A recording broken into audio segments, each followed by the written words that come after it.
नदीम नानी वाले तो टिकटॉक ते धूम मचाई हुई है कि फलां सवाल का जवाब दियो मैं तुहानू आईफोन देसां। नदीम नानी वाले अज धब्बी वाले बलोच का सवाल का जवाब तू दे, मैं तेन एक आईफोन नहीं 50 आईफोन देसां। नदीम नानी वाले दो औरतें हैं, एक फैसलाबाद की औरत है, एक लाहौर की औरत है। उन्होंने शादी हुई हुई है, एक उन्होंने पुत्र है। उन्होंने दोवां दे घर वाले फौत हो वंदे, वो पुत्रां की खिदमत करेंदियां, परवरिश करेंदियां। पुत्र उन्होंने जवान हो वंदे, दिन ब दिन वड्डे हो वंदे। जिस टाइम वो जवान हो वंदे वो दोवें आदियां क्यों ना हुण अपने पुत्रां की शादी कर देवीए।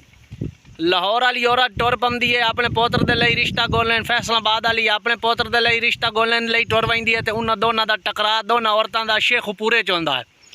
शेखुपूरे च उन्होंने औरतों का टकरा होंदा, एक दूए का तारफ कराइंदियां, पुछदियां कि तू किदे वंदी पई है, तू किदे आदि है मैं अपने पुत्र के लिए रिश्ता गुलेंदी वधियां। दुवी आदि है मैं अपने पुत्र के लिए रिश्ता गुलेंदी वधियां। वो दोनों आदियां नसा रिश्ता नहीं से गुलेंदियां। फैसलाबाद वाली लाहौर वाली आदि है मैं तेरे पुत्र नाल शादी कर लैनी है, तो तू मेरे पुत्र नाल शादी कर ला। लाहौर वाली औरत फैसलाबाद वाली माई दे पुत्र नाल शादी कर लई, तो फैसलाबाद वाली लाहौर वाली माई दे पुत्र नाल शादी कर लई। जिस टाइम उन्होंने शादी हो गई, अल्लाह पाक ने वात उन्होंने दोनों एक एक बेटा दिता। नदीम नानी वाले अदास हुण जेडे दोवें बेटे ने उन्होंने आपस में रिश्ता के लगता है। मेरा इस वीडियो का जवाब या ड्यूट करके दे या कमेंट करके दे, मेरा ये चैलेंज है।